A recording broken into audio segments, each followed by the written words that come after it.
জামাত ইসলামের আমির কয়েকদিন আগে ঘোষণা দিয়েছে যে যারা ইসলামী আন্দোলনকে যারা মনে করেন যে ইসলাম ক্ষমতায় গেলে মেয়েদেরকে বন্দী করে রাখবে, জুজুর ভয় দেখাচ্ছেন।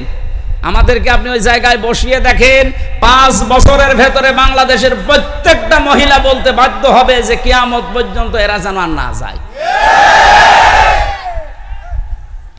মুজদালিফায় যারা সারা রাত কাটায়, আমার পাশে যুবতী মেয়ে ঘুমিয়ে আছে, তাকানো তো দূরের কথা, মনের ভেতরে ধারণাও আসে না যে এখানে পাকিস্তানের সুন্দরী মেয়েরা, সৌদি আরবের সুন্দরী মেয়ে আমার পাশে ঘুমিয়ে আছে। কেন? কারণ আল্লাহর আইন চলছে। কার আইন? ওখানে কোনো পাহারাদার নেই, কোনো বেড়া দেওয়া নেই, কোনো দেওয়াল নেই, কেউ নেই, শুধু আল্লাহ।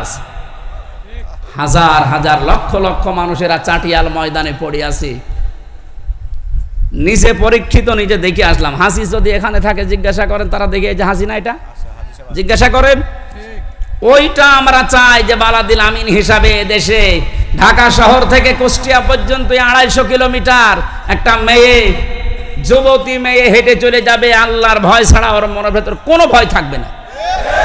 সেটার জন্য আল্লাহর বিধান লাগবে। দুনিয়ার কোনো বিধান দিয়ে এটা যে হবে না, তার প্রমাণ আমরা 53 বছরে পেয়েছি। এ দেশটা এখন এই যে স্বাধীনভাবে চলাফেরার সুযোগ যারা করে দিল, এটা নিয়ামত, স্বীকার করা লাগবে না? যাদের মাধ্যমে হয়েছে তাদেরকে স্মরণ করার দরকার নেই। নবীজি বলেন, কেউ যদি উপকার করার পরে তার শুকরিয়া আদায় না করে, ও যেন আল্লাহর শুকরিয়াও আদায় করে না। এই জন্য যারা এই কাজ করলেন, আমরা তাদেরকে মন থেকে স্যালুট জানাচ্ছি, ধন্যবাদ জানাচ্ছি এবং দোয়া করছি আল্লাহ শাহাদতের মর্যাদা যেন প্রত্যেককেই দান করেন যাদের ঈমান আছে। ঢাকাবাসী 2 নম্বরে ওই নিয়ামতটা সামনে আসার পরে মনের ভেতর একটা আলাদা শান্তি আপনি পাবেন। আমরা এখন অনেকেই পাচ্ছি, কিন্তু আলাদা শান্তিটা পাবে না শুধু তারা, ওয়ালা ইয়াজিদুজ জালিমিনা ইল্লা খাসারা। জালেম যারা, তারা কোনো নিয়ামত পাওয়ার পরে শুকরিয়া আদায় করার জন্য মনে আনন্দ পাবে না, ওদের শুধু ক্ষতি বৃদ্ধি হতে থাকবে। এই জন্য দেখেন, যারা জুলুম করেছিল সবার না, সত্যিকার অর্থে যারা জালেম ছিল তারা এখন দিন যত যাচ্ছে ওদের কোনো শান্তি নেই, ক্ষতি বৃদ্ধি হচ্ছে। এইটা তো মিলছে না, এটা বানিয়ে বললাম নাকি? তাফসীরের ভাষা অনুযায়ী এখন এটা খাপের খাপ, মুনতাজের বাপ মিলে যাচ্ছে। যে নিয়ামত পেলে শুকরিয়া আদায় করার দ্বিতীয় মাধ্যম এইটা, যে আপনার মনে একটা আনন্দ আসবে, শান্তি পাবেন একটা। কিন্তু কাফের যারা, জালেম যারা, তাদের জন্য কোনো শান্তির ঘোষণা নেই। ওদের দিন যত যাবে ওদের শুধু ক্ষতি বৃদ্ধি হবে। জালেম যারা ছিলেন তারা নিজেদের পায়ে নিজেরা কুড়াল মেরেছেন, কারণ আপনার দুনিয়াও শেষ, পরকাল তো শেষই। কি হলো বলেন তো আপনার জুলুম করে? নিজের জীবনটা ধ্বংস করে দিলেন। এখন যদি বলেন হুজুর তার জন্য একটু দোয়া করেন, কি করব দোয়া করি, কারণ জালেমদের জন্য দোয়া করলে কবুল হয় না। জালেমদের জন্য দোয়া করাও নিষেধ। কত বড় ক্ষতি করে ফেললেন আপনি নিজের। এখানে লিখে দিয়েছেন ইসলাহি মাহফিল, সংশোধনের জন্য বলছি। কত বড় ক্ষতি যে হয়ে গেছে আপনার, এই ক্ষতি আর ওঠার মতো না। রব্বুল আলামিন জানিয়েছেন, এই পৃথিবীর জালেমেরা আল্লাহু লা ইয়াহদিল কওমাজ জালিমিন। হে নবী, জালেমদেরকে আমি হেদায়েত দেই না, সুতরাং ওর জন্য দোয়া করে আমি হামজা করব কি? ইয়াহদি এটা মজারে, বর্তমান, ভবিষ্যৎ, প্রেজেন্ট, ফিউচার, শুধু এখন না, কিয়ামত পর্যন্ত জালেম দুনিয়ায় আসবে, কোন জালেমের জন্য দোয়া করা জায়েজ নেই। এমনকি জালেমের জন্য দোয়া করলে আল্লাহ কবুল করবে না, হেদায়েতও দেবে না। এত রাগ আল্লাহর জালেমদের উপরে।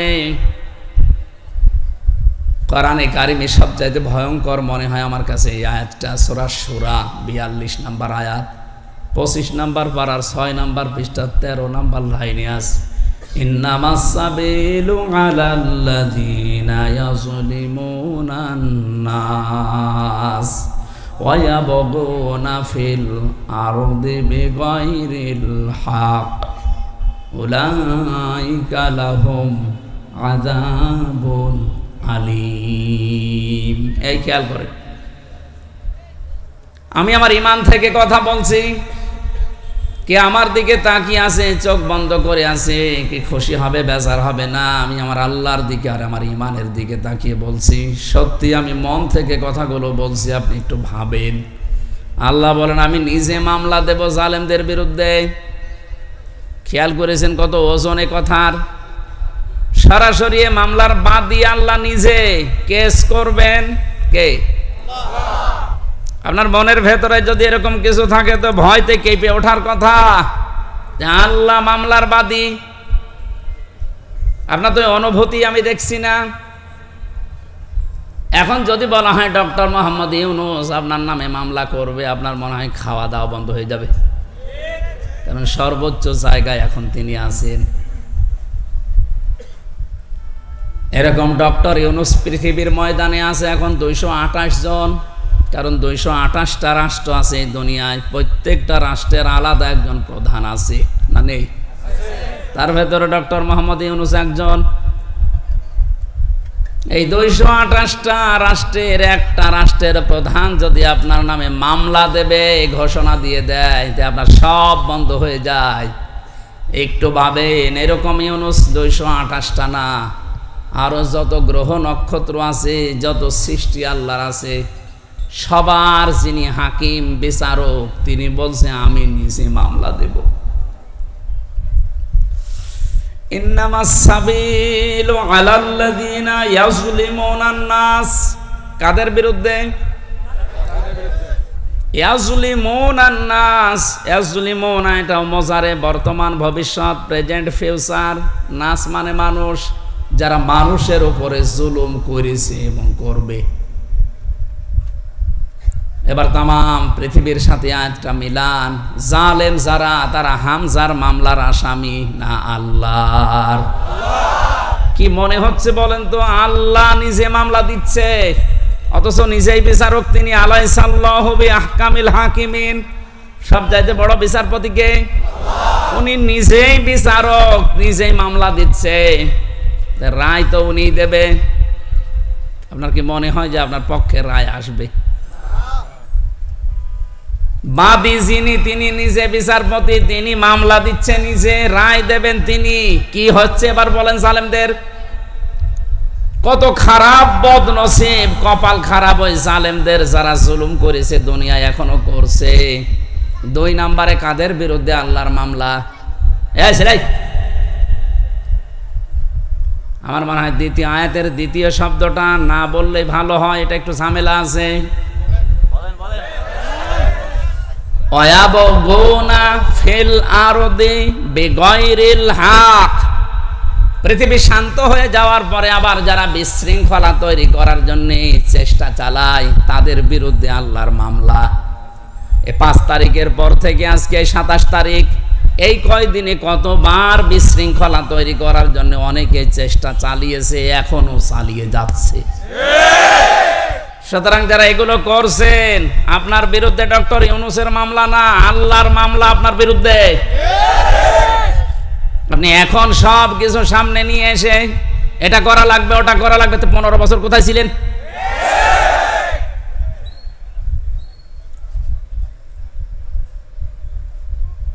আমার যদি শব্দের অর্থ ভুল হয়, যদি আলেম থাকেন একটু বলে দেন। ওয়ায়াবগুনা ফিল আরদি বিগাইরিল হক। পৃথিবীর ময়দানে যারা অন্যায়ভাবে বিশৃঙ্খলা করার জন্য বিভিন্ন মাধ্যম তালাশ করে বেড়ায়। দেখেন তো মাঝে মাঝে এক একটা ইস্যু তৈরি করে মাধ্যম তালাশ করে খালি কি করে বিশৃঙ্খলা তৈরি করা যায়, চেষ্টা চালিয়েই যাচ্ছে।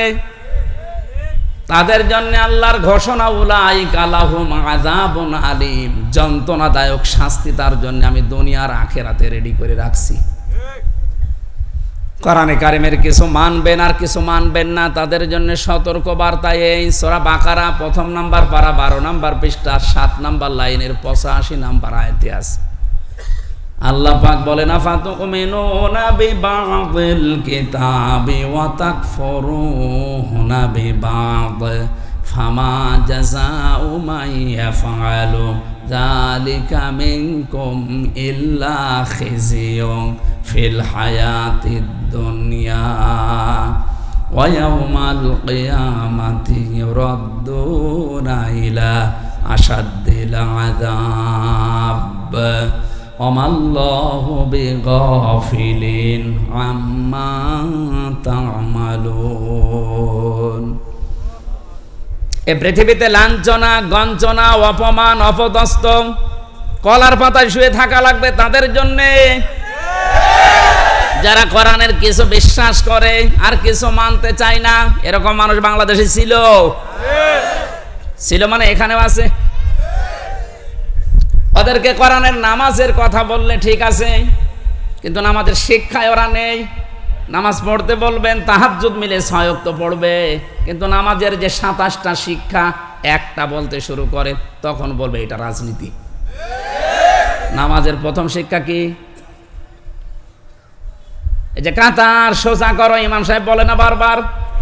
আমি তো কাবায় যতবার নামাজ পড়েছি, কাবার ইমাম, মসজিদে নববীর ইমাম, বারবার একামত হয়ে যাওয়ার পরেই মাইকে ঘোষণা দেয় আরবিতে, বাংলা হচ্ছে কাতার সোজা করো, কাতার সোজা করো 3 বার বলে। ওই সময় বুঝি নাই 16 সালে, এখন টের পাচ্ছি যেটার গুরুত্ব কি। কেন বারবার 5 ওয়াক্ত নামাজের আগে কথা বলা লাগবে ইমাম সাহেবের, তাও একামত হয়ে যাওয়ার পরে?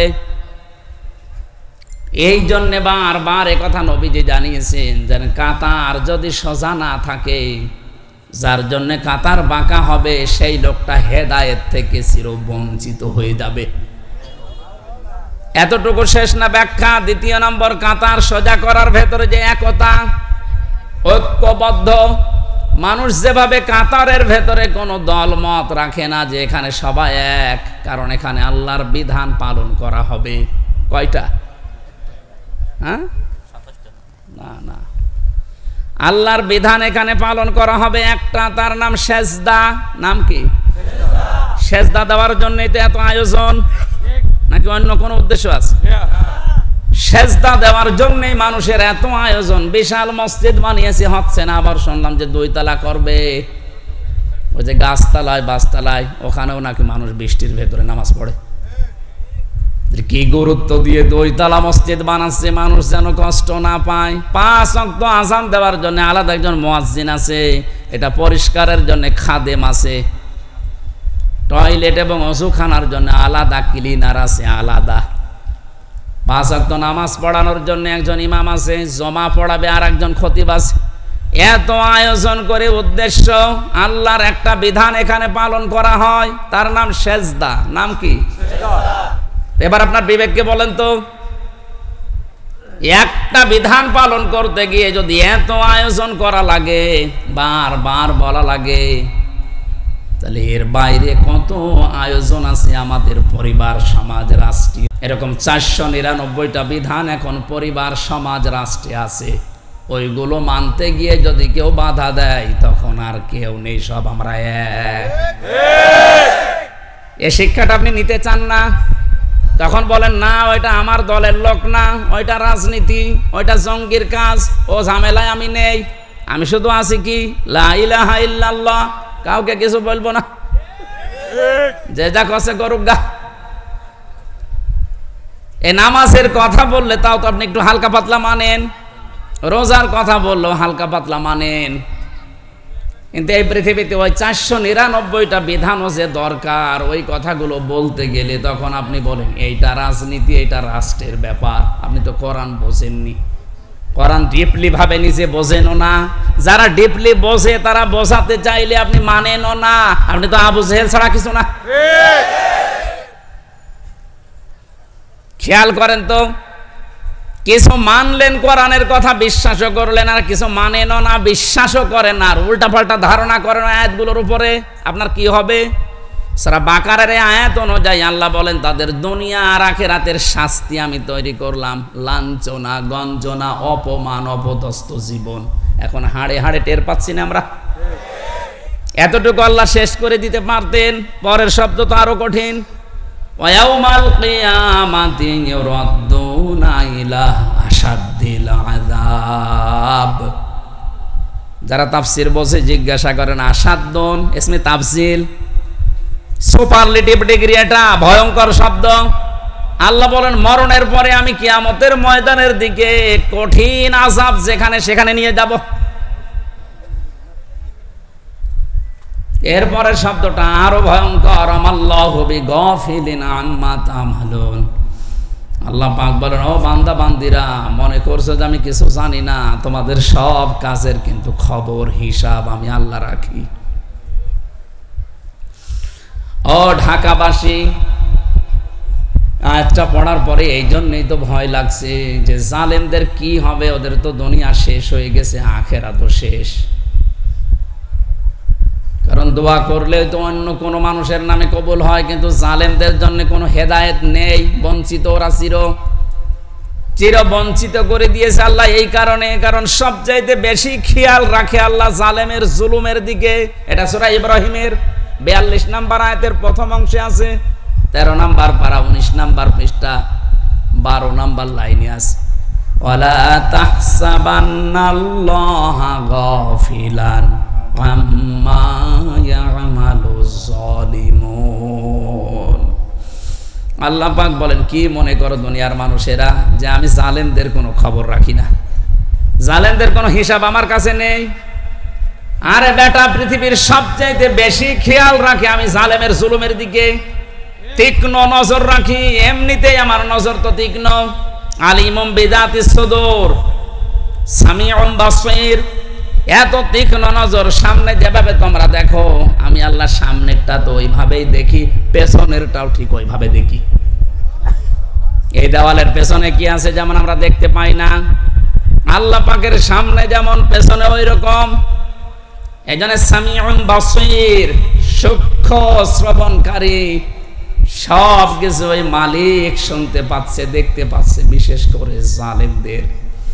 আল্লাহ দুনিয়ায় আর যাই করি তুমি আমাদেরকে জালেম বানিও না, বলেন আমিন। তারা আল্লাহর মামলা দুই শ্রেণীর মানুষের বিরুদ্ধে পেলাম, একটা জালেম আর একটা যারা বিশৃঙ্খলা তৈরি করার জন্য নতুন নতুন ইস্যু তৈরি করে। আমি তো এই আয়াত বানালাম নাকি? একটা শব্দ আমি বেশি বাড়িয়ে বলেছি, ভুল বলেছি, নিয়ে আসেন, তখন হুজুর নিয়ে আসবেন, নিয়ে আসেন। আর যদি মনে করেন না যা আছে তাই বলছে, তাহলে আপনাকে মেনে নেওয়া লাগবে। আপনি নিজে জানেনও না, হামজা বলবে আপনি মানবেনও না, আপনি কি হয়েছেন কি? আপনাকে তো আমি বাঁচানোর জন্য এসেছি। আমার বাবার যা আছে ওই সম্পদ নিয়ে যা কিছু গড়েছে ওগুলো নিয়ে কিন্তু আমি নাড়াচাড়া করে আমার জীবনটা পার করে দিতে পারবো, আমার অসুবিধা নেই। রাত দিন এত সফর করে কোথায়, সেই কুষ্টিয়া, কোথায় এখানে, কালকে আবার যাবা লাগবে মনে হয় সেই নওগাঁ, এরপরের দিন আবার চট্টগ্রাম। এভাবেই যে দৌড়াদৌড়ি করছে, আল্লাহর কসম শুধু স্বার্থের জন্য না, আমি চাচ্ছি চোখ লাগিয়ে কোরআনের দেখতে পাচ্ছি যে জাতি জাহান্নামে যাচ্ছে। এই জুলুমের কারণে, এই বিশৃঙ্খলা তৈরি করার কারণে আপনি আল্লাহর মামলার আসামি হয়ে যাচ্ছেন, আপনাকে কেউ বাঁচাতে পারবে না। আমার বিরুদ্ধে সরকার মামলা দিয়েছিল, এই জন্য কেউ আমার বিরুদ্ধে পক্ষে যে উকিল দাঁড়াবে আমি পাইনি। 3টা বছর কত উকিলকে বলেছে, আমার মা বাবা কেউ রাজি না, বলে দাঁড়িয়ে করব কি, জামিন হবে না। একটা দেশের সরকার বিরুদ্ধে গেলে যদি আমার পক্ষে কেউ দাঁড়াতে না চায়, অথচ আমি নিরপরাধ, আল্লাহর কসম আমি যে বিষয়ে মামলা দিয়েছি কিচ্ছু জানি না। এরপরও মিথ্যা যারা জানে, তারপরও আমার পক্ষে কেউ নেই, অথচ এত কোটি কোটি ভক্ত এই দেশে। আমার মনে হয় সারা পৃথিবীতে যেখানে বাঙালি আছে সেখানে মোবাইলে কয়েকজনের যদি তাফসির চলে, তা আমার ওয়াজ চলছে। আমি যত বাঙালি দেশে ঘুরলাম, যত বাঙালি আছে প্রত্যেক জায়গায়, এমনকি যে সমস্ত ভাষা আমি বুঝি না ওই ভাষায় ড্রাবিং করে করে তাফসির শুনছে। হয়তো সাইদি সাহেবের, নাই মিজান আসারির, নাই আমির হামজার। এত ভক্ত থাকার পরও একজনও বলতে পারে না যে না দাঁড়ান আমি টাকা দেব, কেউ নেই, দাঁড়াতে চাইলেও দিতে চাই না, ভয় পায় যে হবে না, কারণ এর বিরুদ্ধে তো আর সলিমদ্দি কলিমদ্দি মামলা দেয়নি, দিয়েছে রাষ্ট্র। আপনার কি একটু ভয় আসে না? একটা রাষ্ট্র বিরুদ্ধে গেলে যদি হামজার এত ভক্ত থাকার পরও 3 বছরে কেউ জামিন করাতে না পারে, আপনি যা করছেন, আপনি যা করেছেন, আপনার বিরুদ্ধে হামজা মামলা দেবে না, আপনি আল্লাহর মামলার আসামি। আপনাকে নিয়ে আমার ভয় হচ্ছে, চিন্তা হচ্ছে, এরকম ভয় এবং চিন্তায় যেন সামনে আর কেউ না পড়েন, এই জন্যই তো সতর্ক করছি। হ্যাঁ, গুনাহগার তো আমরা সবাই, গুনাহ করেন, কিন্তু মাফ চান, কিন্তু জুলুম করবেন না। ইত্তাকি দাওয়াতাল মাজলুম ফাইন্নাহা লাইসা বাইনাহু ওয়া বাইনাল্লাহি হিজাব। সব চাইতে বেশি সতর্ক থাকবা জালেমের, সব চাইতে বেশি সতর্ক থাকবা পৃথিবীর মানুষেরা মাজলুমের বরদোয়া থেকে। কারণ মাজলুমের বরদোয়া আর আল্লাহর ভেতরে কোনো হিসাব নেই, পর্দা নেই, ও কিছু বললেই কবুল হয়ে যায়। হয়তো কবুল হতে 2-1 দিন দেরি হয় নাই, তুমি সঙ্গে সঙ্গে হয়, এতটুকু তাছাড়া হবেই। মাজলুমের দোয়া আল্লাহ ফেরত দেয় না, এটা ফেরত দিলে হাদিস মিথ্যা হয়ে যাবে। জেলখানায় ওই ছোট হুজুরটা আমার সাথে ছিল, রাফিকুল ইসলাম মাদানি, ওর উপর যে জুলুম হয়েছিল ওই সময়ে বাস্তব কথা বলছি। আমারে বলছে, হামজা ভাই, আমারে হাতির ছেলেরা 12:30-1টার দিকে নিয়ে গেছে, চোখ বেঁধে পড়া উলঙ্গ করেছে, আমারে হাতের ওপর একটা সিগারেট ধরিয়ে দিয়েছে, একটা অর্ধ উলঙ্গ মেয়ে লোককে আমার পাশে দাঁড়িয়ে ছবি তুলছে, বলছে এইটা ছেড়ে দেব, যে হুজুরের চরিত্র এরকম। মোবাইলের ভেতরে উল্টা পাল্টা নাচ গান বিভিন্ন জিনিস ডাউনলোড করে করে ওগুলো ছড়িয়ে দেব, যে হুজুরের মোবাইলে এগুলো পাওয়া যায়। এমন অসহায় ওই সময়, কারণ 2টা রাস্তায় ব্লক করা, 12:30টার পরে যেন ইমার্জেন্সি কাজ চলছে, কেউ এখানে না আসে। কি ইমার্জেন্সি কাজ চলছে দেখেছেন? মাজলুম কি আমি সেইটা বোঝানোর জন্য এটা বললাম, কারণ এটা আমি শুনেছি ওর কাছে। শেষেও বলছে, এসআইকে জিজ্ঞাসা করলাম যে ভাই আপনারা যা করছেন এটা কি হারুন স্যার জানে? বলছে 3 ইঞ্চি হারুন।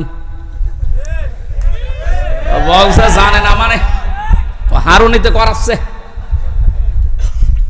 অথচ রিমান্ডে থাকতেও কত ভালো ভালো কথা আমার সাথে বলছিল, কত ভালো আচরণ দেখাচ্ছিল, তলে তলে যে এত বড় ক্ষতি করবে আমি বিশ্বাসও করতে পারি নাই। এই জন্যে জিজ্ঞাসা করলাম যে হারুন স্যার কি এটা জানে? জানে না মানে উনি করাচ্ছে। সে এত অসহায় আমার কাছে মনে হচ্ছিল ওই সময়, যে আমার তামাম পৃথিবীতে মনে হয় আল্লাহ বাদে আর কেউ নেই। কিসের মা বাবা, আত্মীয় স্বজন, দলের লোক সব শেষ। ওই মুহূর্তে দোয়া করেছেন, আল্লাহ আমাকে যেভাবে যা কিছু ওরা দেখেছে, যারা যারা এর সাথে জড়িত, ওদের সব কিছু এভাবে তুমি দেখিয়ে দিও। আল্লাহ যে কবুল করেছে তার প্রমাণই হারুন। যদি মিথ্যা মনে হয়, আপনি 3 ইঞ্চি শোনেননি? তামাম দুনিয়ার মানুষের ভিডিও দেখে ওর এখন বাইরে আসার কোনো কায়দা আছে? বাইরে আসলে তো মানুষ পিটিয়ে মেরে ফেলবে, আর বের হলেই আওয়াজ শোনে 3 ইঞ্চি। কি একটা আওয়াজ বলেন! মহিলারা পর্যন্ত আওয়াজ দিচ্ছে যে 3 ইঞ্চি।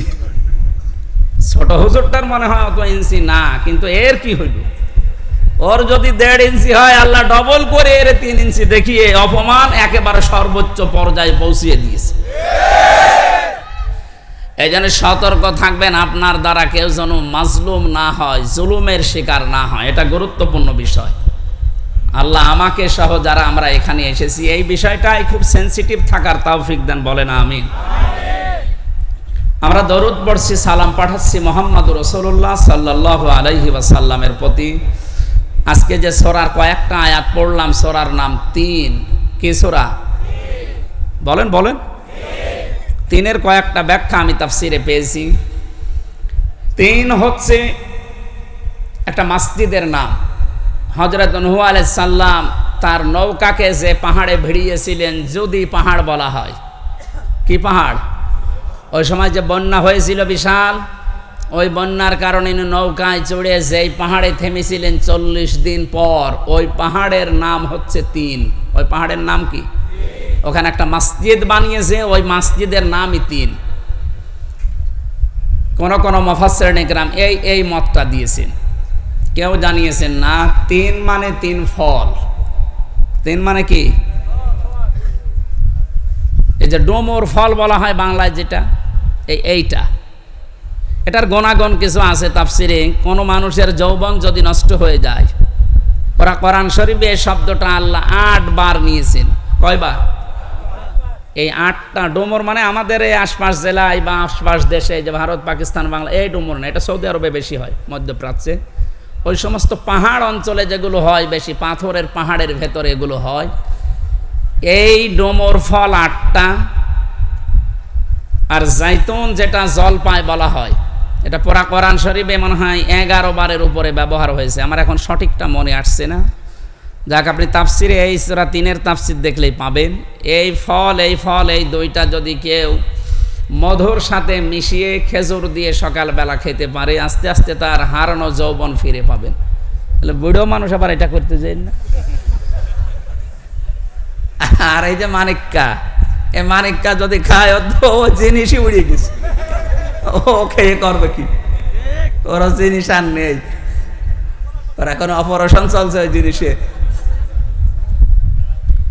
একটা মানুষকে আল্লাহ কত ধরনের অপমান করতে পারে, এর জীবনী না দেখলে আমরা টের পাতাম না। এটা সুপ্রিম কোর্টের একটা বিচারপতি, তারে যে যা পারছে তিল ঘষে দিতেই আছে। একটা মানুষের রাগ কোন পর্যায়ে গেলে এই ধরনের মানুষকে কিল ঘষে দেয়, আবার শুয়ে রেখেছে কলার পাতার উপর, একটা জাজিম দিলেও তো হয়।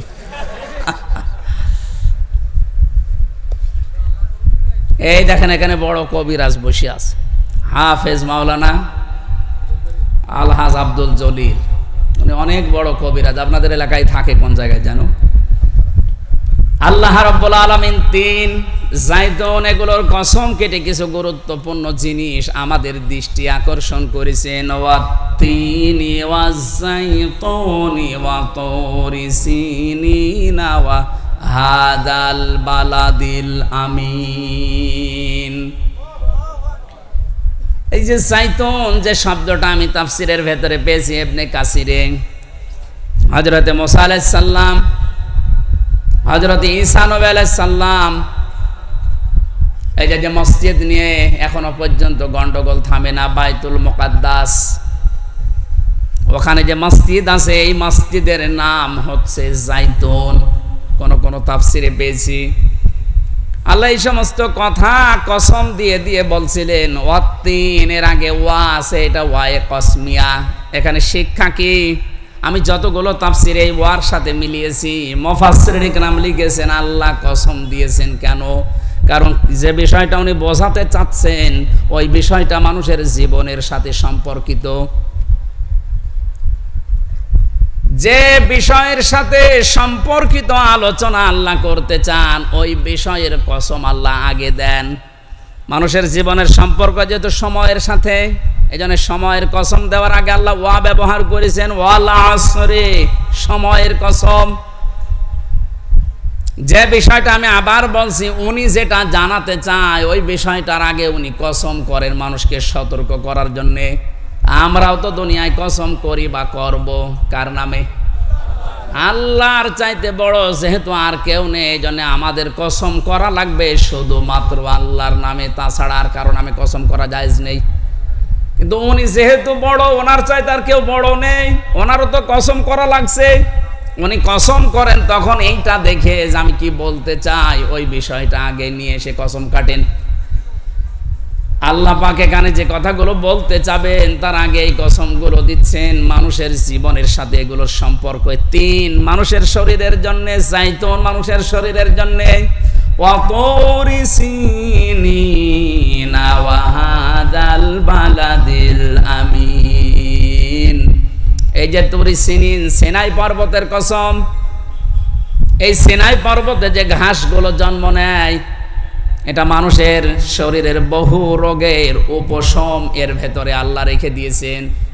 এই জন্য দুনিয়ায় যত রোগ আছে প্রতিটি রোগের ঔষধ আল্লাহ এই গাছ গাছড়া লতা পাতা এর ভেতরে আছে। এনার মতো খুঁজে বের করা লাগবে। হযরতে মুসা আলাইহিস সালামের ঘটনা পড়লাম এই জায়গায়, তাফসীর আকারে কথা বলছি, এই জন্য থেমে থেমে বলছি, আমি সুর দিচ্ছি না। কোরআনে কারিমে হযরত মুসা আলাইহিস সালামকে আল্লাহ 40 জন নিয়ে গিয়েছিলেন কথা বলার জন্য। যেই ময়দানে তিনি কথা বলতেন ওই ময়দানটার নাম তুরে সিনিন, সিনাই পর্বত বলা হয়। আল্লাহ পাক নিজে তার সাথে কথা বলার কারণে নামটাই পাল্টে গেছে কালিমুল্লাহ। মুসার নাম কি? তিনি আল্লাহর সাথে কথা বলতেন। হযরতে মুসা আলাইহিস সালাম যে 40 জন নিয়ে গিয়েছিলেন, এটা এত ঘাড় তেড়া ছিল ওরা মুসা নবী কথা বলে বের হয়ে যখন আসে বলে না তোমার এই কথা আমরা বিশ্বাস করতে পারি, আমরা আল্লাহকে দেখতে চাই। আল্লাহ পাকের কাছে হযরতে মুসা আর যে জানালেন আল্লাহ এরা তো তোমাকে দেখতে চাই। আল্লাহ সাফ বলেছিলেন লাং তারানি, সম্ভব না। শুধু তারানি বললে অর্থ হয়ে যেত, লাং দিলেন কেন? মুফাসসিরিনে কেরাম লিখেছেন এই পৃথিবীতে কোন সৃষ্টির জন্য তার স্রষ্টাকে এই চোখ দিয়ে দেখা সম্ভব না। অথচ কত ভণ্ড পীর এই বাংলাদেশে আগে ছিল, এখনো আছে, ওরা আল্লাহর সাথে কথাও হয়, দেখাও হয়। এগুলো ডাহা মিথ্যা কথা। লা তোদেরে কোহল আবসর অহুয়া ইউদরিকুল আবসর। কোরআন জানাচ্ছে যে এই চোখ দিয়ে কখনো এই দুনিয়ায় আল্লাহর সাক্ষাৎ সম্ভব না, ও পাওয়ারই আলাদা। মুসা আলাইহিস সালামকে আল্লাহর সাথে একটা ঝলক দেখিয়েছিলেন নূরের, উনি পর্যন্ত যারা ছিল সব মারা গেছে আর উনি অজ্ঞান হয়ে পড়েছিলেন। জ্ঞান ফেরার পরে বলে আল্লাহ একটা ক্ষতি হয়ে গেল আমার, এমনি জাতির লোকের আমারে মানতে চায় না, আর এদের ভেতর থেকে আমি নকিব প্রতিনিধি দলপতি এদেরকে নিয়ে এসেছিলাম মাথা মাথা দেখে দেখে, আর এরা এখন মারা গেল। আমি যদি এখন ফিরে যাই আমার দাওয়াত তো নেওয়া দূরের কথা, আমার এলাকায় ঢুকতেই দেবে না, দয়া করে এদের আবার তুমি জিন্দা করে দাও। আল্লাহ পাকের সাথে মুসা নবী যেখানে কথা বলতেন ওই জায়গাটার নামের কসম আল্লাহ দিচ্ছেন, ওয়াতুরি সিনিনা ওয়া হাযাল বালাদিল আমিন। হে নবী এই যে নিরাপদ শহর মক্কা এর কসম দিলাম। কেন জানেন? কারণ তামাম পৃথিবীকে আমি আল্লাহ মক্কা নগরের মতো নিরাপত্তা দিয়ে ঢেকে রাখতে চাই। বিশ্বনবীকে যেদিন বিদায় করার জন্য আবু জেহেল সংসদে আইন পাশ করেছিল রানন্না দোয়ায়, ওই দিন মুহাম্মদুর রাসূলুল্লাহকে আল্লাহ উনি যখন বিদায় নিয়ে যাবেন যে পাহাড়ের কাছে তাকিয়েছিলেন কাবা শরীফের দিকে, যে কাবা তোর কাছে থাকার খেদমত করার বড় আশা আমার ছিল, কিন্তু তোর নিষ্ঠুর সন্তানরা আমরা থাকতে দিল না, আমি আবার আসব। সেই সময় আল্লাহ আয়াতগুলো জানিয়েছিলেন, লা উকসিমু বিহাদাল বালাদ ওয়া আনতা হিল্লুম বিহাদাল বালাদ। আল্লাহ পাক বলেন এই নিরাপদ শহর মক্কার কসম, হে নবী আপনাকে আমি বলছি ওয়া আনতা হিল্লুম বিহাদাল বালাদ, আপনি এই নগরের বৈধ নাগরিক। এ বাংলাদেশে যারা জন্ম নিয়েছে তারা এই দেশের নাগরিক। এখানে সংখ্যা লঘু সংখ্যা গুরু বলে কিচ্ছু নেই, এগুলো সব ওই মুশরিকদের বানানো কথা। কে বলেছে আপনি সংখ্যালঘু? 96% এই দেশে মুসলমান আমরা আছি, আপনি 4 ভাগ হলেও তো আছেন। জন্ম যেহেতু এই ভূখণ্ডে আপনার, আপনিও আপনার পরিবার, এই দেশে আমরা সব যারা জন্ম নিয়েছি তারা একটা পরিবার, দেশের বৈধ নাগরিক। বৈধ নাগরিককে যারা অবৈধ ঘোষণা দিয়ে দেশ থেকে তাড়িয়ে দিতে চায়, নিষিদ্ধ করতে চায়, এই মানুষগুলো কোরআনে কারিমের সূরা বালাদের ভাষায় তারাই নিজেরাই অবৈধ। এজন্য বৈধ জিনিসকে যারা ঘোষণা দিয়েছিল অবৈধ, 5 দিনের মাথায় আল্লাহ তাদেরকে অবৈধ বানিয়ে দিয়েছে। আমি মনে হয় বেশি বলে ফেললাম। কেন আল্লাহ মক্কা নগরের কসম দিলেন আর বললেন বালাদিল আমিন, এটা নিরাপদ শহর? কোরআনে কারিমের বহু জায়গায় আল্লাহ এই আয়াতটার ব্যাখ্যা দিয়েছেন। সূরা আলে ইমরানের ভেতরে আল্লাহ জানিয়েছেন, হে নবী এ মক্কা নগরী এত নিরাপত্তা বেষ্টিত একটা শহর আমি বানিয়েছি, কেউ যদি হেরেম শরীফের এলাকায় প্রবেশ করে তাকে মেরে ফেলা জায়েজ নেই, এত নিরাপদ, সে যত অপরাধী হোক। আমার মনে হয় কোরআনে কারিমের এই নিয়ম নীতি বিশ্বনবী যখন চালু করতে পেরেছিলেন, পুরা মক্কা নগরী না, পুরা আরব জাহানকে আল্লাহর নবী এমন বানাতে পেরেছিলেন যেন মায়ের কোলে মানুষ আছে। ওই দৃশ্যটা আমরা এখন দেখতে চাই। এ দেশটা 53 বছর হয়ে গেল স্বাধীন হয়েছে, বিভিন্ন মানুষের দায়িত্ব পালন করা আমরা দেখেছি, কিন্তু বালাদিল আমিন আমরা পাইনি। চাচা এরশাদ ঘোষণা দিয়েছিল মরণের আগে যে বাইরে থাকলে খুন, ঘরে থাকলে গুম। আল্লাহ পাক বলেন না, আমার আইনগুলো যদি সত্যি চালু করতে পারো, আমিও তোমাদের পৃথিবীর যে জায়গায় চালু হবে ওই জায়গাটা বালাদিল আমিন বানিয়ে দেব। 53 বছরে যেহেতু আমরা দেখেছি, বাবা চালিয়েছে, স্বামী চালিয়েছে, চাচা চালিয়েছে, বোন চালিয়েছে, ভাবিও চালিয়েছে। এখন শুধু দেখতে বাকি আছে যে কোরআন দিয়ে চললে দেশটা কেমন দেখা যায়। বালাদিল আমিন যদি সত্যি দেখতে চান, আল্লাহর কসম দিয়ে আমি বলতে পারি, কোরআনের নিয়ম নীতি যেগুলো আছে 500 আয়াত শরীয়তের বিধান, কয়টা? এর ভেতরে সংসদে কায়েম করার মতো আছে 73টা। কয়টা? এই 73টা ধারা যদি সত্যি আমরা কায়েম করে দিতে পারি, সারা বাংলাদেশটা আমার আল্লাহ বালাদিল আমিন বানিয়ে দেবেন। বিশ্বাস যদি না হয় আপনি কায়েম করে দেখেন। জামাত ইসলামের আমির কয়েকদিন আগে ঘোষণা দিয়েছে যে যারা ইসলামী আন্দোলনকে যারা মনে করেন যে ইসলাম ক্ষমতায় গেলে মেয়েদেরকে বন্দী করে রাখবে, জুজুর ভয় দেখাচ্ছেন, আমাদেরকে আপনি ওই জায়গায় বসিয়ে দেখেন, 5 বছরের ভেতরে বাংলাদেশের প্রত্যেকটা মহিলা বলতে বাধ্য হবে যে কিয়ামত পর্যন্ত এরা যেন আর না যায়। মুজদালিফায় যারা সারা রাত কাটায়, আমার পাশে যুবতী মেয়ে ঘুমিয়ে আছে, তাকানো তো দূরের কথা, মনের ভেতরে ধারণাও আসে না যে এখানে পাকিস্তানের সুন্দরী মেয়েরা, সৌদি আরবের সুন্দরী মেয়ে আমার পাশে ঘুমিয়ে আছে। কেন? কারণ আল্লাহর আইন চলছে। কার আইন? ওখানে কোনো পাহারাদার নেই, কোনো বেড়া দেওয়া নেই, কোনো দেওয়াল নেই, কেউ নেই, শুধু আল্লাহ। হাজার হাজার লক্ষ লক্ষ মানুষেরা চাটিয়াল ময়দানে পড়ে আছে। নিজে পরীক্ষিত, নিজে দেখে আসলাম। হাসি যদি এখানে থাকে জিজ্ঞাসা করেন, তারা দেখে যে হাসি না, এটা জিজ্ঞাসা করেন। ওইটা আমরা চাই যে বালাদিল আমিন হিসাবে দেশে ঢাকা শহর থেকে কুষ্টিয়া পর্যন্ত 250 কিলোমিটার একটা মেয়ে, যুবতী মেয়ে হেঁটে চলে যাবে, আল্লাহর ভয় ছাড়া ওর মনের ভেতর কোনো ভয় থাকবে না। সেটার জন্য আল্লাহর বিধান লাগবে। দুনিয়ার কোনো বিধান দিয়ে এটা যে হবে না, তার প্রমাণ আমরা 53 বছরে পেয়েছি। সুতরাং আল্লাহ যেটার ঘোষণা দিচ্ছেন, কসম দিচ্ছেন যে এই নিরাপদ শহরের কসম, বাংলাদেশকেও নিরাপদ শহর বানাতে হলে, আমার অধিকারগুলো আদায় করতে হলে আল্লাহর চাইতে আর কেউ নেই। ওনার বিধানটা নিয়ে আসেন, উনি ভালো জানে যে কিভাবে আপনাকে বানিয়েছে। এর পরবর্তী আয়াতগুলোতে আল্লাহ আমাদেরকে আমাদের জীবন সংক্রান্ত যে বিষয়গুলো আছে, যে লাকাদ খলাকনাল ইনসানা ফি আহসানি তাকওয়িম সুম্মা রাদাদনাহু আসফালা সাফিলিন, এই 2টা আয়াতে আল্লাহ আমাদের জীবন সংক্রান্ত, মানুষের চরিত্র, মানুষের গঠন, কিভাবে উঁচা নিচু হয়, নষ্ট হয় মানুষ, কিভাবে এই বিষয়গুলো একটা একটা করে তুলে ধরেছেন। আল্লাহ কবুল করুন, আল্লাহুম্মা আমিন। লা ইলাহা ইল্লা আনতা সুবহানাক ইন্নী কুনতু মিনাজ জালিমিন। রব্বুল আলামিন, তোমার বান্দা বান্দিরা কত আশা নিয়ে চাতক পাখির মতো এরা শুয়ে আছে, বসে আছে, দাঁড়িয়ে আছে, বৃষ্টি পানিতে ভেজা জায়গায়, কাদার ভেতরে। কোরআনে কারিমের তাফসীর আকারে কথা বলতেছিলাম, কি সুন্দর পরিবেশ নিয়ে মানুষগুলো শুনছিল।